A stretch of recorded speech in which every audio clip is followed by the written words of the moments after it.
পারবেন না, সেটি করবেন না। আমরা আশা রাখি আপনার সম্মানে আমরা শ্রদ্ধা করি, আপনাকে শ্রদ্ধা রেখে বলতে চাই অতি দ্রুত এই প্রতিষ্ঠানগুলোকে এমপিও স্বীকৃতি দিয়ে আমাদেরকে মাঠ থেকে বিদায় দেবেন। আমরা আমাদের প্রাণের প্রতিষ্ঠান যেখানে মানুষ তৈরি করার দায়িত্ব নিয়েছি সেই দায়িত্বতে অটল হিসাবে থাকবো, এটি আমাদের কাম্য। আমি আর আমার বক্তব্য বাড়াতে চাই না। আমরা আশা করি বিশেষ করে আর কোনো কাল খাবো না, আর কোনো কাল বাহানা না, আর কোনো ভাবেই আমাদেরকে সময় কাল খাবন করবেন না।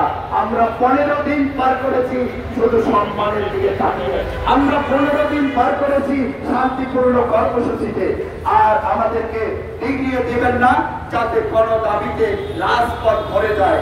আপনি কখনো চিন্তা করতে পারবেন না প্রতিবন্ধী ব্যক্তিরা যে তাদের বাবা মা ও আত্মীয় স্বজন তাদের অধিকার আদায়ের জন্য সবাই মাঠে নেমে আসতে প্রস্তুত।